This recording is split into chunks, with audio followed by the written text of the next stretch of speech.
சூரிய மின் உற்பத்திக்கு இதுவரை வந்து பல பல லெவல்களில் முறைகேடுகள் இருந்துச்சு. அது எல்லாம் இதுவரைக்கும் நிறுத்தப்பட்டு சூரிய மின் உலைக்கு எந்தெந்த இடத்துலலாம் வந்து தவறுகள் நடந்துச்சோ அதெல்லாம் அதனால பலர் வந்து 2 நபர்கள் வந்து நடவடிக்கை எடுக்கப்பட்டு அதை சீரமைக்க பணிகள் நடந்துருக்கு.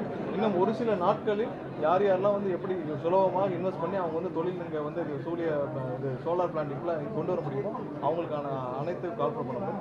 திங்கட்கிழமை அதுக்கான இன்வெஸ்டர்ஸ் நான் சொல்லிடுறேன், திங்கட்கிழமை அதுக்கான இன்வெஸ்டர்ஸ் மீட் வச்சுருக்கோம். ஸோ யார் யாரெல்லாம், ஏன்னா இதுக்கு முன்னாடி இந்த சிஸ்டமில் அவங்க ரொம்ப கஷ்டப்பட்டு ஒரு அப்ரூவல் ஒரு அப்ளிகேஷனை போட்டு அவங்க வாங்க வேண்டியிருக்கும். அதில் பல பேரை பல தனிநபர்களை சந்தித்து வாங்க வேண்டிய சூழ்நிலை இருக்கும். அது எல்லாம் இனிமேல் நடக்காது. அதை சீரமைச்சு தனியாக அவர்கள் தொழில் துவங்க வேண்டும், சிறப்பாக பண்ண வேண்டும் இருக்கும். இது மாதிரி ஒவ்வொரு இடத்துலையும் வந்து இருக்கிற அனைத்து தவறுகளையும் சரி செய்து இந்த நிறுவனத்தை புதிதாக கொண்டு வரும் முயற்சி நான் அடுத்ததா கேட்டது எவ்வளவு புதுசா என்ன வந்து உற்பத்திக்கு என்ன செய்ய போறேன்னு கேட்டாங்க.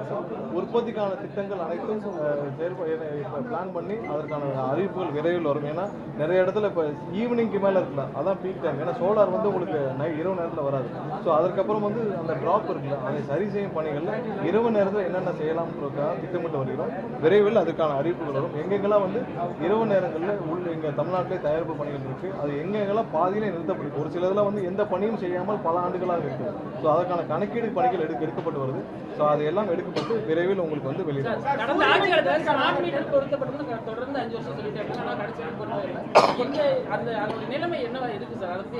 அது சம்பந்தமாக இன்னும் எந்த கொள்கை முடிவுகளும் எடுக்கப்படவில்லை. எடுத்தால் நாங்கள் அறிவிப்போம். உடன்கடையில் வந்து அனல் மின் நிலையம் சொல்லும்போது, ஏன்னா அனல் மின் நிலையம் வரும்போது நிறைய பிரச்சனை இருக்கு, சுற்றுச்சூழல் மாதிரி இருக்கும். அதுக்காக நீங்க வந்து அது வந்து உங்களுக்கு பெரிய சவாலா இருக்கும். அதுக்கு வேற என்ன மாற்று ஏற்பாடு பண்ண போறீங்க? அனல் மின் நிலையங்கள் வந்து கண்டிப்பாக நமக்கு தேவை. அதனாலதான் வந்து இரவு நேரங்கள் நம்மளால சீராக அதை இன்னும் மேம்படுத்த வேண்டிய கட்டாயத்தில். ஏன்னா நம்மளுடைய அனல் மின் நிலையங்களுடைய கெப்பாசிட்டி வந்து 4500 மெகாவாட்னா இன்னைக்கு அதில் ஒரு 60 to 65% தான் அதோடைய நம்மளோட செயல்பாடுகள் இருக்கு. அது இன்னும் மேம்படுத்துறதுக்கான வேலைகளை கண்டிப்பாக செய்யறதுக்கான வேலைகளை துவங்குவோம். இதெல்லாம் சரி செய்து கண்டிப்பாக சீக்கிரம் அனைத்தும் மக்களுக்கு பயன்பாடுக்கு வர வேண்டும் என்பது எங்களுடைய